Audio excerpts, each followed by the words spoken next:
Okay, so last day हम लोगों ने सेल रिप्रेजेंटेशन पढ़ लिया था, उस पर ही कुछ और थोड़ा सा टॉपिक आगे बढ़ाते हैं ताकि वो सेल रिप्रेजेंटेशन है वो दोबारा से रिपीट हो जाए।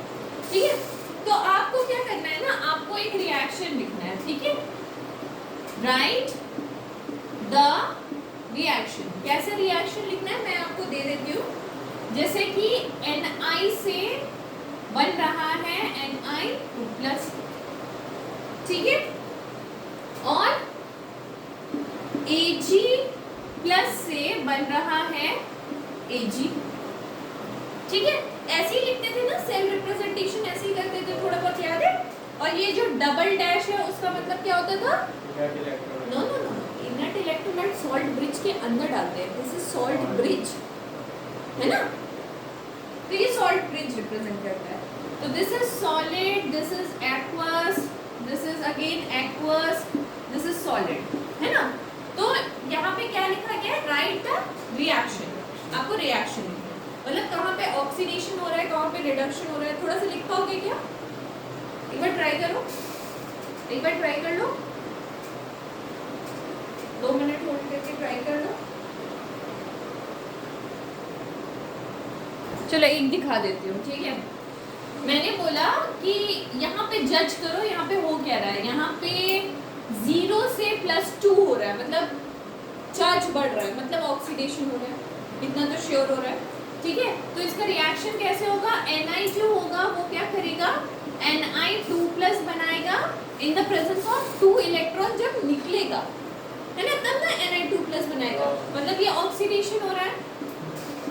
रिडक्शन में हम क्या लिख सकते हैं? यहाँ पे Ag जो है वो एक इलेक्ट्रॉन ले रहा है, तब Ag बन रहा है, ऐसा सॉलिड बन रहा है ना?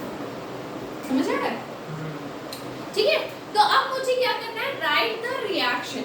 आपको क्या लिखना है? एक रिएक्शन लिखना है। तो रिएक्शन में ना कभी भी इलेक्ट्रॉन दिखता है कि आपको? कोई भी रिएक्शन में इलेक्ट्रॉन नहीं दिखता, है ना। तो इलेक्ट्रॉन को आपको बेसिकली क्या करना है? कैंसिल आउट करना है।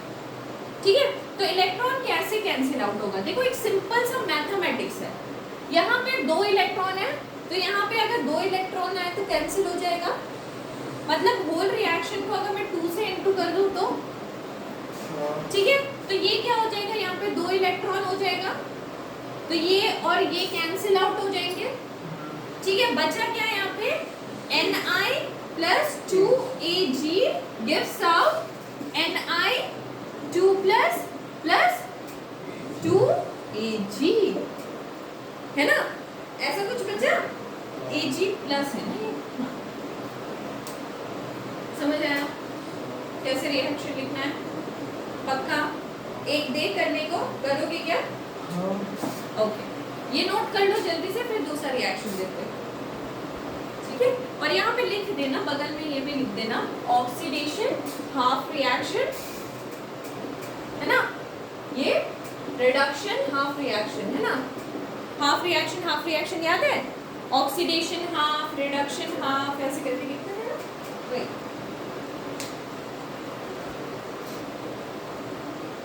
बहुत सुंदरता से अगर दिखाना है आपको तो यहाँ पे सॉलिड लिख लेना, ये है एक्वस, ये है एक्वस, और ये अगेन सॉलिड बन गया। ठीक है, ये भी दिखा देना। ठीक है, तो चलो एक होमवर्क नहीं, मतलब यहीं पर करो। एक और रिएक्शन दे रही हूँ, राइट करके देखो।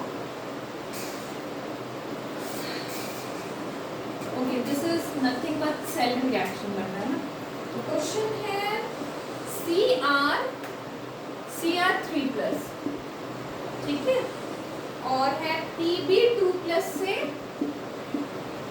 Pb। तो ये है सॉलिड, ये है सॉलिड, ये है एक्वस, ये है एक्वस। ठीक है, और यहाँ पे ना हम मोल वाला कॉन्सेप्ट भी डाल सकते हैं। ठीक है, जैसे कि यहाँ पे 1 मोल है, ये भी 1 मोल है। ठीक है, ये डाल सकते हैं, बस इसका अभी फिलहाल कोई काम नहीं है for the cell reaction, but आप डाल सकते हो अगर गिवन रहे क्वेश्चन में। ठीक है, चलो एक बार ट्राई कर लो।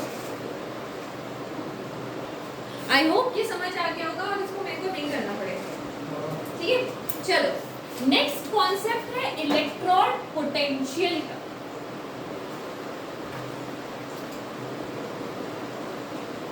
इलेक्ट्रोड पोटेंशियल, ठीक है।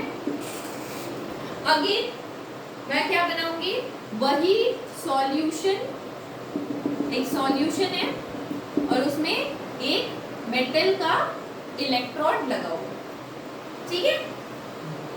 कोई भी सॉल्यूशन है, कैसा भी सॉल्यूशन है, कैसा भी मेटल का इलेक्ट्रोड है, ठीक है। होगा क्या, मेटल धीरे धीरे पिघलेगा और Mn+ निकलता जाएगा सॉल्यूशन में, है ना, ऐसे ही निकलेगा। मतलब मेटल का ऑक्सीडाइजेशन हो रहा है ना। और एक टाइम पे क्या होगा, जब अगर मैं दूसरा सेल लगा दूं तो वहां पे रिडक्शन वाला गेम भी शुरू हो जाएगा, ठीक है। तो अब क्या होता है, इलेक्ट्रोड पोटेंशियल मतलब क्या होता है, अगर यहाँ पे Mn+ निकल रहा है, मतलब यहाँ पे इलेक्ट्रॉन भी तो जमा हो रहा है, मतलब नेगेटिव चार्ज भी तो डिपॉजिट हो रहा है बिकॉज ऑफ इलेक्ट्रॉन। क्योंकि अगर एक Mn+ निकल रहा है, उसके बदले में इलेक्ट्रॉन डेवलप हो रहा है। रिएक्शन एक्चुअली क्या होता है, अगर मैं Mn से Mn+ निकलेगा तो क्या होगा, क्या यहाँ पे क्या निकलना चाहिए, एक इलेक्ट्रॉन निकलना चाहिए, एक इलेक्ट्रॉन या n इलेक्ट्रॉन, जितना N+ होगा उतना n इलेक्ट्रॉन निकलेगा, है ना। तो ये इलेक्ट्रॉन कहीं यहाँ पे डिपॉजिट हो रहा है, उसकी वजह से एक पोटेंशियल डिफरेंस डेवलप होगा ना, मतलब यहाँ पे प्लस एंड यहाँ पे माइनस, सॉल्यूशन और उस रॉड, यस, रॉड के बीच में एक पोटेंशियल डेवलप होगा, that is known as electrode potential. समझ आया।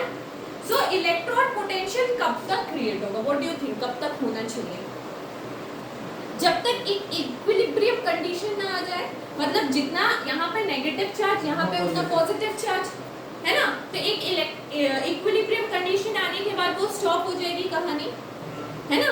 मतलब जो इलेक्ट्रोड पोटेंशियल है वो डेवलप होना खत्म हो गया, मतलब इलेक्ट्रोड पोटेंशियल वाला कॉन्सेप्ट जितना आना चाहिए मैक्स टू मैक्स उतना आ चुका है, यही कॉन्सेप्ट है। तो दैट इज इलेक्ट्रोड पोटेंशियल, ठीक है। अगर ये ऑक्सीडेशन वाले केस में हो रहा है तो हम उसको बोलेंगे ऑक्सीडेशन इलेक्ट्रोड पोटेंशियल, मतलब ऑक्सीडेशन वाला केस है ना ये। तो अगर ये ऑक्सीडेशन हाफ में हो रहा है तो हम लोग उसको क्या बोलेंगे, oxidation, very nice, electrode potential. और ये वाली कहानी अगर तुम्हारा रिडक्शन हाफ में हो रहा है, रिडक्शन को मान लो हम x से रिप्रेजेंट कर देते हैं, ठीक है। तो Xn+ Ne- तो ये x बन गया, ठीक है। अगर रिडक्शन वाले हाफ में हो रहा है तो हम इसको क्या बोलेंगे, रिडक्शन इलेक्ट्रोड पोटेंशियल, है ना। रिडक्शन वाले भी हाफ में यही कहानी होगी ना बाबू, पक्का श्योर कि बताए कैसे होगी, ठीक है। तो ये दो कॉन्सेप्ट, रिडक्शन में तो ये सॉल्यूशन में चार्ज डिफरेंस हो जाएगा, चार्ज डिफरेंस हो जाएगा ऑब्वियसली। तुम्हारा यहाँ पे जो क्या हो रहा है, अगर सॉल्यूशन तुम कौन से बात कर रहे थे, पहला वाला हम सॉल्यूशन क्या ले रहे थे, CuSO4, और क्या हो रहा था, Cu जो था वो तुम्हारा इलेक्ट्रोड में डिपॉजिट हो जा रहा था और SO4 नेगेटिव यहाँ पे आता जा रहा था, मतलब दोनों में ये पॉजिटिवली चार्ज, ये नेगेटिवली चार्ज, तो पोटेंशियल डिफरेंस आ रहा है, that is electrode potential for reduction, ठीक है। कब तक होगा, जब तक इक्विलिब्रियम ना हो जाए, है ना। So that is electrode potential. तो यहाँ पे कहानी हमारी इलेक्ट्रोड पोटेंशियल वाले भी समझ में आ गई ऑब्वियसली, ठीक है। तो इलेक्ट्रोड पोटेंशियल को कौन कौन से फैक्टर इफेक्ट करते हैं, कौन कौन से ऐसे फैक्टर्स है जो कि इलेक्ट्रोड पोटेंशियल को इफेक्ट करते हैं, ठीक है। सबसे पहला फैक्टर नेचर ऑफ आयंस, पहला factor nature of ions, nature of ions. जैसे देखो सपोज हम लोग Zn लेके कर रहे थे तो Zn से क्या होता है, Zn2+ निकलता है, और एक क्या लेके किया था हमने, Fe, मान लो Fe लेके कर रहे हैं तो Fe लेके करने से तो Fe2+ भी निकल सकता है और Fe लेके करने से Fe3+ भी निकल सकता है, मतलब nature of ion can be differ, है ना। तो नेचर ऑफ आयन के ऊपर भी इलेक्ट्रोड पोटेंशियल इफेक्ट करता है, कैसे करता है थोड़ी देर में समझाएंगे, ठीक है। फैक्टर्स पहले समझो। ठीक है, दूसरा इज कंसंट्रेशन ऑफ आयंस। जो आयंस है उसका कंसंट्रेशन क्या है ना, ज्यादा है। अभी नहीं बात कर रहे हैं, अभी we are not talking about कैसे हो रहा है, वी आर टॉकिंग अबाउट कौन कौन से फैक्टर्स हैं। ठीक है, फैक्टर्स में पहला फैक्टर हो गया नेचर ऑफ आयन। अभी कैसे फैक्टर है मत जाओगे कॉम्प्लिकेटेड हो जाएगा चीज। ठीक है, नेचर ऑफ आयंस, दूसरा है कंसंट्रेशन ऑफ आयंस। ठीक है, अगर मैं आयंस के लैंग्वेज में अगर मैं बात करूं, अगर गैस के बारे में बात कर रहे हैं, मान लो ये कहानी जो हो रही है ये गैस में हो रही है, तो गैस के बारे में हम क्या पढ़ते थे, पार्शियल प्रेशर, है ना। तो कंसंट्रेशन ऑफ पार्शियल प्रेशर बोलेंगे अगर कहानी गैस में हो रही है। ठीक है, okay. And the third point is temperature. Temperature भी इफेक्ट करता है इलेक्ट्रोड पोटेंशियल को। अब तुम बोलोगे डायरेक्टली प्रोपोर्शनल है, इनवर्सली प्रोपोर्शनल है, कैसे है, तो ये सारी चीजें जो हम हैं ये हम कवर करेंगे नर्स्ट इक्वेशन में। ठीक है, ये तुम्हारे चैप्टर में एक बहुत ही इंपॉर्टेंट इक्वेशन है, नर्स्ट इक्वेशन, जो कि दिमाग को नष्ट करने वाला इक्वेशन है। ठीक है, तो इसके बारे में अभी हम फिलहाल नहीं बढ़ेंगे, अभी बस इतना जान के रखो कि ये सारे फैक्टर्स होते हैं और ये सारे फैक्टर्स इफेक्ट करते हैं इलेक्ट्रॉन पोटेंशियल को। ठीक है, थोड़ा सा बेसिक को आगे लेके जाएंगे ताकि नर्स्ट इक्वेशन समझने में दिक्कत ना आए। ठीक है, अभी फिलहाल के लिए इतना नोट करो, फिर बताते हैं। चलो, तो मैंने बोला इतने सारे फैक्टर्स इफेक्ट करते हैं इलेक्ट्रॉन पोटेंशियल को। अब ना क्या करेंगे, हम इतने सारे फैक्टर्स नहीं लेंगे, हम इस फैक्टर्स को ना स्टैंडर्डाइज कर देंगे। पहले स्टैंडर्ड केस में समझ लेते हैं क्या होता है चीजें, फिर हम वेरी करेंगे ना सारी चीजों को, उसके बाद समझेंगे। ठीक है, तो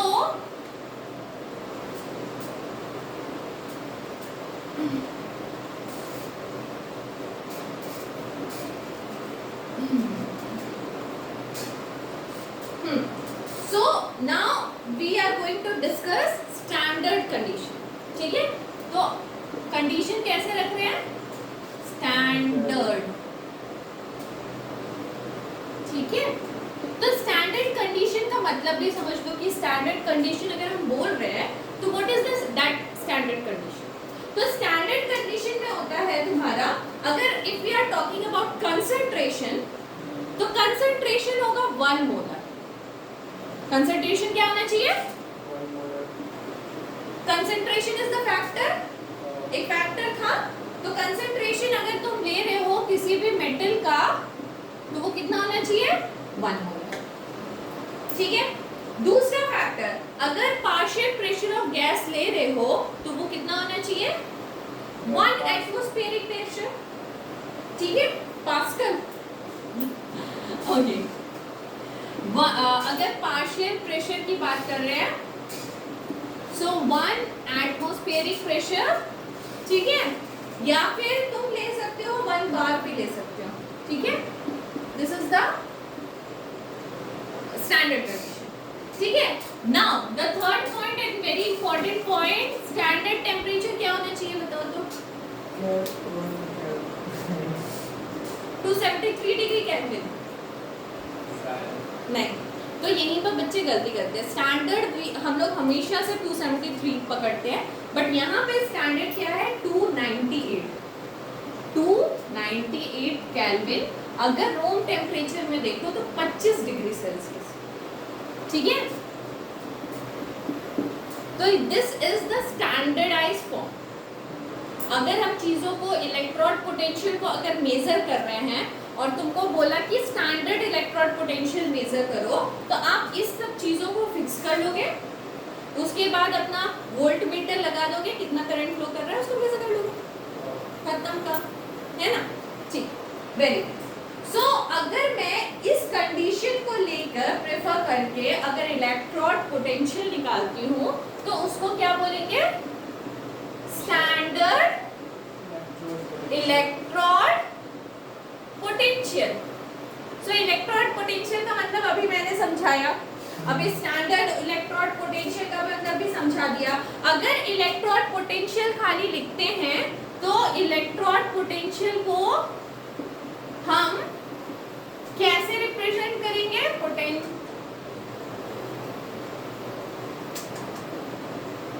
पोटेंशियल को कैसे रिप्रेजेंट करेंगे हम? E से, ठीक है। और अगर हम स्टैंडर्ड इलेक्ट्रोड पोटेंशियल को रिप्रेजेंट करते हैं तो E नॉट से रिप्रेजेंट करेंगे, ठीक है। अब थोड़ा सा भाषा ऐसे लैंग्वेज वाला आ गया, E not and E।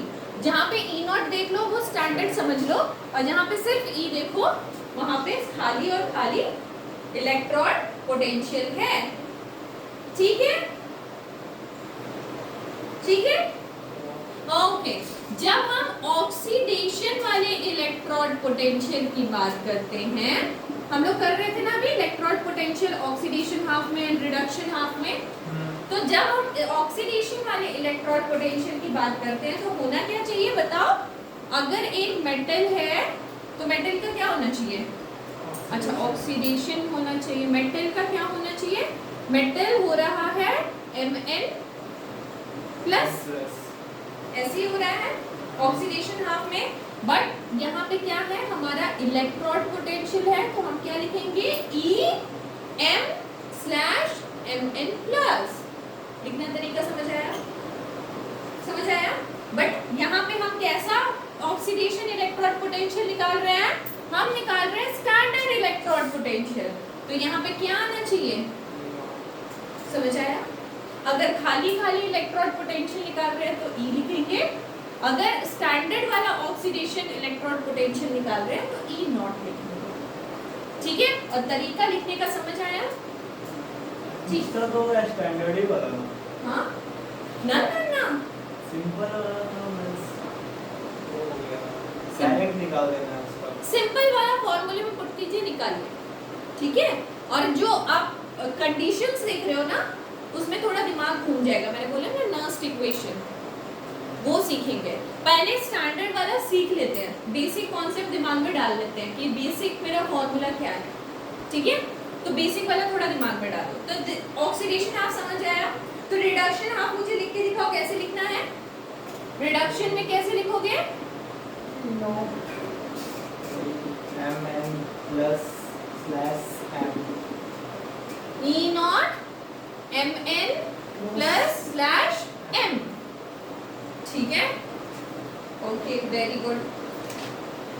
So this are the thing, थोड़ा सा नोट कर लो उसके बाद आगे बढ़ते हैं, ठीक है, वेरी नाइस। तो समझ आया मेरे को, ऑक्सीडेशन भी समझ आया, रिडक्शन भी लिखना समझ आया, ठीक है। तो एक स्टोरी सुनो, ठीक है। एक लड़की है और उसके दो बेस्ट फ्रेंड हैं, ठीक है। एक इंडिया में रहता है और एक फॉरेन में रहता है, ठीक है। तो उस लड़की को निकालना था स्टैंडर्ड इलेक्ट्रोड पोटेंशियल, तो उस लड़की ने, उसको प्रोजेक्ट मिला था समथिंग कि स्टैंडर्ड इलेक्ट्रोड पोटेंशियल किसी चीज़ का, किसी एक मेटल का निकाल के, तो उसने कुछ निकाला और शी गेटिंग कंफ्यूज कि आंसर मेरा सही है कि नहीं। तो उसने दोनों फ्रेंड को कंसल्ट किया, तो दोनों फ्रेंड ने, एक इंडिया में बैठा हुआ है एक फॉरेन में बैठा हुआ है, तो इंडियन फ्रेंड को फ़ोन किया, तो उसने बोला मान लो सपोज एक मेटल का स्टैंडर्ड इलेक्ट्रोड पोटेंशियल आया 0.48 वोल्ट, ठीक है। और जो फॉरेन में बैठा हुआ है उसने बोला नहीं यार ये प्लस में नहीं आ रहा है, तुम्हारे उस फ्रेंड ने तो बिल्कुल गलत बताया है, आंसर माइनस में आ रहा है, ठीक है। और वो लड़की तो बिल्कुल कंफ्यूज कि वो कौन से फ्रेंड का बात माने, प्लस वाला आंसर करे या नेगेटिव वाला आंसर करे। तो वो किसके पास गई? वो गई IUPAC के पास, ठीक है। तो उसने बोला कि भैया सही सही बताइए कि आंसर क्या होना चाहिए, ये प्लस 0.48 वोल्ट होना चाहिए या माइनस 0.48 वोल्ट होना चाहिए। चलिए इसको समझते हैं, ठीक है। जो स्टोरी के बिहाइंड जो फैक्ट है उसको समझते हैं कि मैंने ये स्टोरी गंदी वाली क्यों सुनाई। तो वो मेटल था सपोज जिंक, ठीक है। तो वो मेटल है जिंक, तो जिंक का ऑक्सीडाइजेशन होगा तो Zn2 प्लस 2 इलेक्ट्रॉन निकलेगा, ठीक है। और जिंक का स्टैंडर्ड इलेक्ट्रोड पोटेंशियल अगर मैं लिखूंगी तो कैसे लिखूंगी, जल्दी से बताओ। 7 है। ये क्या लिख रही हूँ मैं? ऑक्सीडेशन हाफ लिख रही हूँ कि रिडक्शन हाफ लिख रही हूँ? ऑक्सीडेशन पक्का। एंड ऑक्सीडेशन हाफ आया तुम्हारा क्या? 0.48। समझो, सपोज ये आ भी सकता है, नहीं भी आ सकता है, ठीक है? मैं सपोज बोल रही हूँ। मान लो ऐसा तुम्हारा रिजल्ट आया, ठीक है? और एक बंदा ये कहाँ बैठा था? ये इंडिया में ना, ठीक है? और जो एक बंदा जो यूएस में बैठा है, उसने क्या किया? इसी का रिडक्शन हाफ निकाला, इसको बता दिया रिडक्शन में, ये मेटल को इलेक्ट्रोड को डाल दिया रिडक्शन में। हम इलेक्ट्रोड पोटेंशियल ऑक्सीडेशन से भी निकाल सकते हैं, हम रिडक्शन से भी निकाल सकते हैं। तो उसने कहाँ बैठा दिया? रिडक्शन हाफ में। सो उसका आंसर आ गया माइनस में, ठीक है? तो अब वो लड़की कहाँ गई थी? आईयूपीएससी के पास कि भैया मैं किसका बात मानूं, माइनस मानूं या प्लस मानूं? तो आईयूपीएससी ने बोला ये दोनों आंसर सही है, ठीक है, मगर फिर तो गड़बड़ हो जाएगी, वो प्रोजेक्ट में क्या सबमिट करेगी? प्लस की माइनस? तो आईयूपीएससी ने कहा सारी बातें छोड़ दीजिए, अगर आपको आंसर जो भी मिल रहा है आपको वो आंसर रिडक्शन में ही निकालना है। क्या बोला आईयूपीएससी ने? आपको रिडक्शन हाफ में ही इलेक्ट्रोड पोटेंशियल निकालना है, चाहे आप वो स्टैंडर्ड इलेक्ट्रोड पोटेंशियल निकाल रहे हो, चाहे आप वो नॉर्मल इलेक्ट्रोड पोटेंशियल निकाल रहे हो, तो आपको किस में निकालना है? रिडक्शन, ठीक है? रिडक्शन हाफ में। मेटल का ऑक्सीडेशन और अब उसका कैसे किया? भैया वही तो बात है ना कि भाई आंसर दोनों का सेम आएगा, आपको बस नेगेटिव पॉजिटिव में अंतर आएगा। हम धीरे धीरे सिखा रहे हैं आपको कैसे आपको करना है चीजें, ठीक है? तो मगर कॉन्सेप्ट क्या बना? कॉन्सेप्ट यही बना बेटा कि आपको क्या देखना है? रिडक्शन इलेक्ट्रोड पोटेंशियल, ठीक है? कभी आपको क्या नहीं देखना है? ऑक्सीडेशन नहीं देखना है, मतलब इसका आंसर नहीं माना जाएगा जबकि वो सही है। अकॉर्डिंग टू आईयूपीएससी इसका आंसर नहीं माना जाएगा और इसका आंसर माना जाएगा, ठीक है? ठीक है? तो एक और फॉर्मूला अराइज हुआ, मैंने बोला ना ये देखो पॉजिटिव और नेगेटिव में खाली अंतर आ रहा है, आंसर सेम आ रहा है अप्रोक्सीमेटली, ठीक है? तो ऐसे ही आंसर आएगा। तो स्टैंडर्ड रिडक्शन पोटेंशियल हमेशा क्या होगा? Negative of standard oxidation potential, ऐसा रहेगा, ठीक है? या फिर आप लिख सकते हो रिडक्शन पोटेंशियल भी अगर स्टैंडर्ड नहीं भी कर रहे हो तो भी वो नेगेटिव ऑफ ऑक्सीडेशन पोटेंशियल होगा, ठीक है बाबू? क्लियर? ठीक है? आ जाओ। आंसर तो ऑक्सीडेशन से ही निकल जाएगा ना, सिर्फ नेगेटिव लगा देंगे। हाँ देखो क्वेश्चन कराएंगे अभी, 2 मिनट दो मेरे को, 2 मिनट, ठीक है? अब आ जाओ, मेरे को अगर निकालना हो ईएमएफ, कहानी शुरू होती है ईएमएफ पे ही, ये जो था ये बेस है, ठीक है? जो भी स्टोरी है that is all about EMF, ठीक है? नोट कर लो, थोड़ा सा नोट कर रहे हो तो उसके बाद मैं बताती हूँ, ओके? अब आ जाओ EMF of cell, Daniell cell कर रहे थे ना, याद है? तो वो बस वही डेनियल सेल को पकड़ना है और काम करना है। सो डेनियल सेल में क्या कर रहे थे? अगर ईएमएफ ऑफ सेल निकाल रहे हैं हम, तो डेनियल सेल में क्या कर रहे थे? 2 सॉल्यूशन ले रहे थे, जल्दी से 2 सॉल्यूशन लो और उसमें लगा दो इलेक्ट्रोड, और एक क्या लगा देते हैं हम लोग? Voltmeter to measure the current, ठीक है? डन, ठीक है? अब याद करो कहाँ क्या होना चाहिए, क्या था हमारा फॉर्मूला? क्या था? लोन, यस लोन, ठीक है? तो लेफ्ट हैंड साइड में क्या होना चाहिए भैया? ऑक्सीडेशन होना चाहिए, राइट हैंड साइड में रिडक्शन होना चाहिए। लेफ्ट हैंड साइड में क्या होना चाहिए? एनोड होना चाहिए, मतलब this is anode and this is cathode, है ना? बन रहा है ना? नेगेटिव होना चाहिए, यस नेगेटिव, और ये क्या होना चाहिए? पॉजिटिव, है ना? इतना तो क्लियर है, ठीक है? अब लिख लो, यहाँ पे ऑक्सीडेशन होगा तो क्या होगा? Mn से Mn,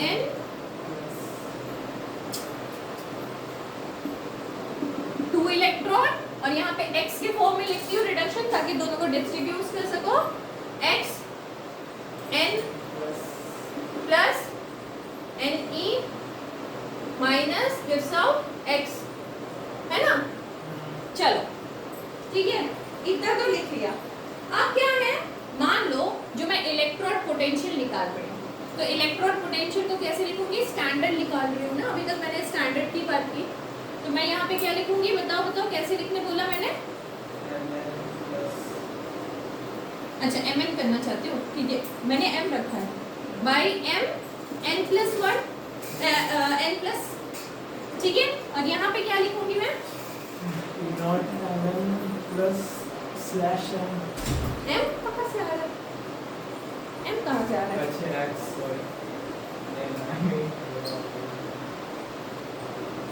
x प्लस कर लेती हूँ, x प्लस कर लेती हूँ ना,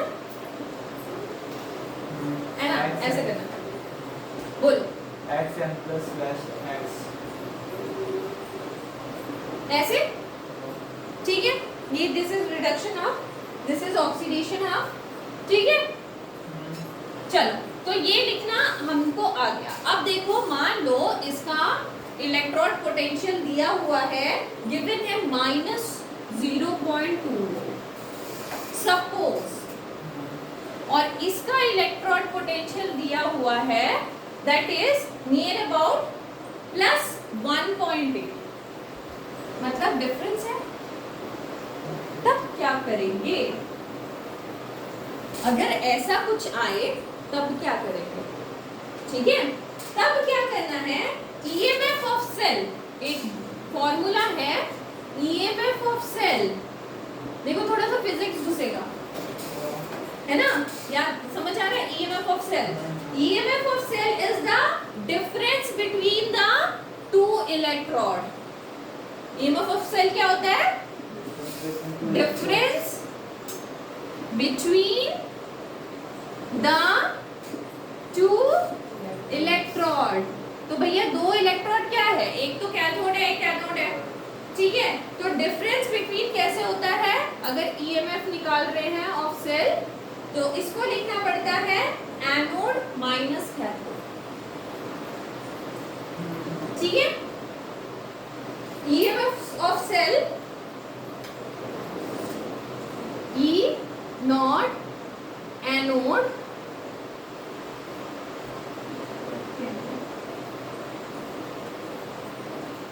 अच्छा, difference between the two electrode, difference between the two electrode,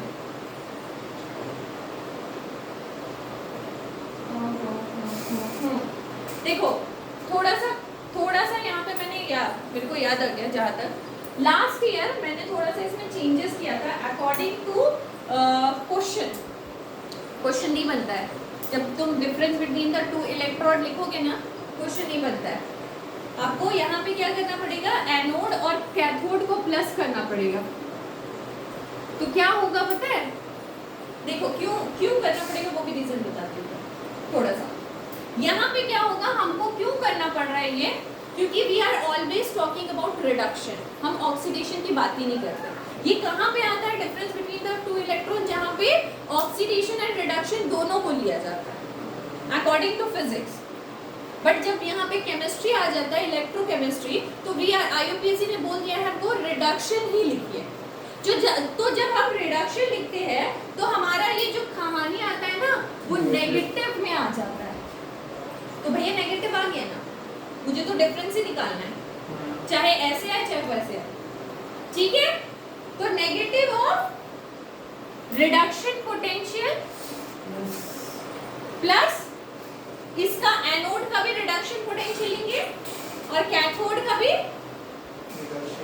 reduction potential लेंगे, ठीक है, ठीक है। पर एनोड का ये रिडक्शन पोटेंशियल निकालेंगे कैसे? आगे ये क्वेश्चन में गिवन होगा, ये वाला और ये वाला चीज आपको क्वेश्चन में गिवन होगा, ठीक है। अब उसको समझना है, क्वेश्चन के हिसाब से समझना पड़ेगा ये रिडक्शन पोटेंशियल ही दिया हुआ है या फिर ऑक्सीडेशन पोटेंशियल दिया हुआ है, उसको नेगेटिव में करना है, ठीक है। क्वेश्चन भी कराएंगे, 2 मिनट दो मुझे, ठीक है। तो रिडक्शन पोटेंशियल मेरा नेगेटिव में आता है, इसीलिए यहाँ पे पॉजिटिव किया। समझ आ गया? आंसर तो नेगेटिव हो गया ना, दोनों का डिफरेंस हो गया ना, किसी भी तरह से डिफरेंस होना चाहिए। ठीक है, समझ आया? तो अब बोलो वैल्यू पुट करना है मुझे। अगर ये क्या हो रहा है, ये मेरा -0.2 वोल्ट दिया हुआ है, ये वाला पोर्शन, ठीक है। तो ये -0.2 और -0.2 वोल्ट है, और यहाँ पे क्या दिया हुआ है 1.8 वोल्ट, तो माइनस माइनस प्लस हो गया, तो मेरा आंसर क्या आएगा 2 वोल्ट। समझ आया? ठीक है, तो तुमको जो इस्तेमाल करना है फॉर्मूला, ये तो कॉन्सेप्ट बना, तुमको जो इस्तेमाल करना है फॉर्मूला है E cell is equal to E of cathode minus E of anode. E of cathode minus E of anode. बताओ क्यों? एनोड माइनस, तो उल्टा कर दिया बस। ठीक है, तो basically this formula is important. ठीक है, अगर तुमको ईएमएफ ऑफ ई नॉट क्यों लिख रही हो, ईएमएफ ऑफ सेल निकालना है तो डन। समझ आया? पक्का? तो ये चीज नोट कर लो। चलो, अभी भी अगर थोड़ा बहुत डाउट होगा कि क्वेश्चन कैसा आएगा, एक क्वेश्चन दे दियो, उसमें क्लियरिफाई हो जाएगा आपको। तो ईएमएफ ऑफ सेल क्या होगा, ई कैथोड माइनस ई एनोड। ठीक है, चाहे वो स्टैंडर्ड हो चाहे वो नॉर्मल हो। ठीक है, चलो, तो आपको निकालना है स्टैंडर्ड इलेक्ट्रोड पोटेंशियल, यानी कि ईएमएफ ऑफ सेल निकालना है। ठीक है, और आपको क्वेश्चन दिया हुआ है कुछ ऐसा, क्वेश्चन में है Ni2 plus 1 molar and Ag0 1 molar 2 Ag। ठीक है, और आपको दिया हुआ है कि E0 Ni2 plus 2 Ni is equal to -0.25 volt and E0 Ag plus 2 Ag is 0। ठीक है, क्वेश्चन एक बार नोट कर लो, फिर समझा देते हैं एकदम फटाफट से।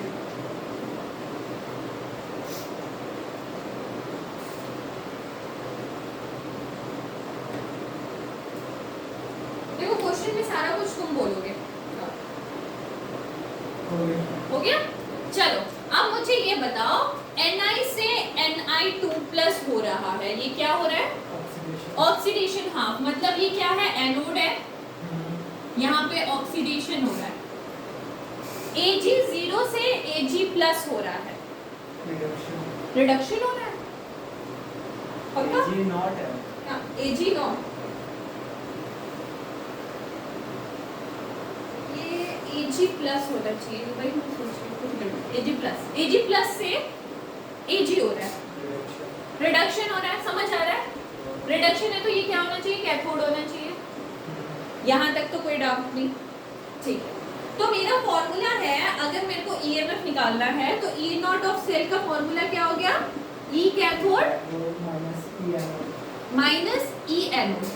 तो कौन सा भैया कैथोड और एनोड का क्या लेना है मुझे, रिडक्शन पोटेंशियल।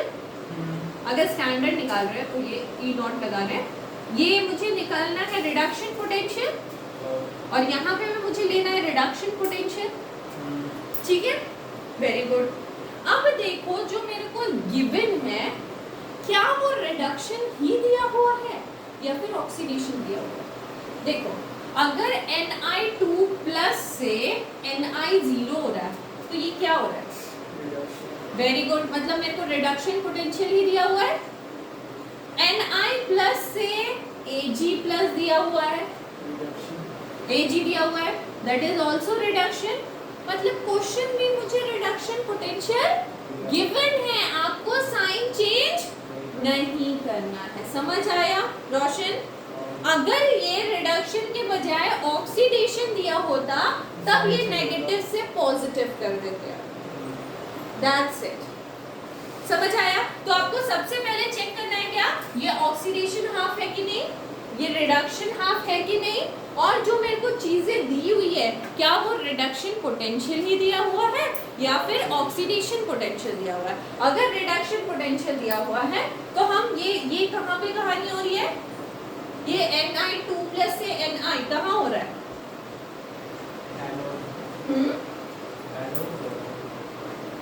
बोलो बोलो। 0.25 कहाँ हो रहा है ये यार? ये तो ये पोर्शन दिया हुआ है ना Ni से Ni, मगर उसका रिडक्शन हाफ दिया हुआ है तुमको। ये ऑक्सीडेशन वे में लिखा हुआ है बट अकॉर्डिंग टू IUPAC हमको रिडक्शन देखना है, तो क्वेश्चन में उन्होंने दे दिया कि भैया रिडक्शन ले लो, आप इजीली सॉल्व कर लो। समझ आया बाबू? तो ये क्या दिया हुआ है, रिडक्शन हाफ दिया हुआ है इसका, ठीक है? तो रिडक्शन हाफ आप डायरेक्टली लिख दो, ठीक है, माइनस इसका रिडक्शन हाफ, ठीक है? तो आंसर क्या आ जाएगा? Answer is 1.05 volt. सही है? सही है? पूछ ले, ठीक है?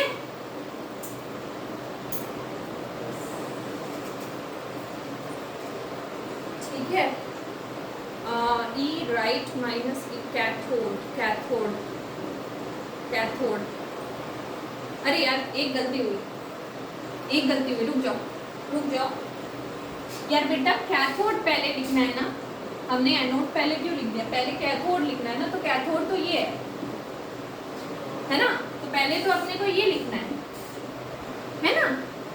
ये चीज में गलती नहीं करना, नहीं तो आंसर नेगेटिव में आ रहा है। देखो ये फिर माइनस क्या आया 0.25 है ना, तो ये हो जाएगा 1.05 वोल्ट, ठीक है? तो पहले अपन को कैथोड लिखना है फिर एनोड लिखना है, ठीक है? समझ आया रोशन? थोड़ा बहुत आइडिया लग रहा है कि क्या होना चाहिए, कैसे होना चाहिए? ओके।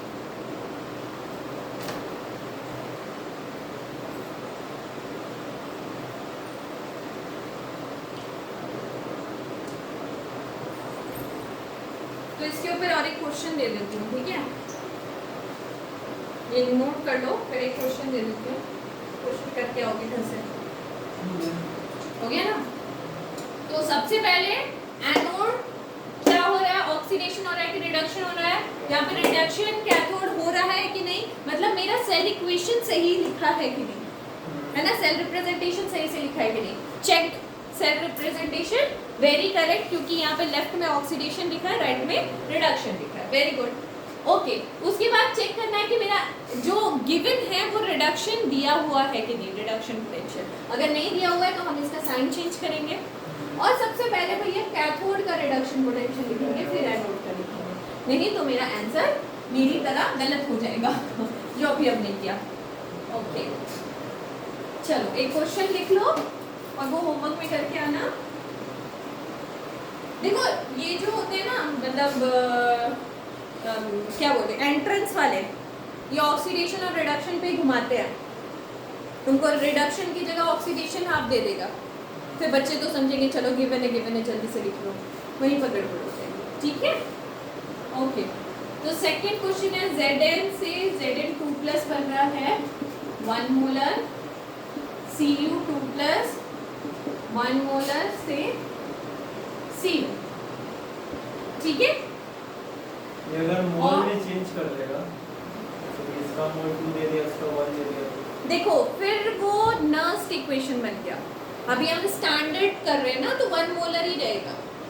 अगर चेंज हो रहा है मतलब ये स्टैंडर्ड नहीं है। डन?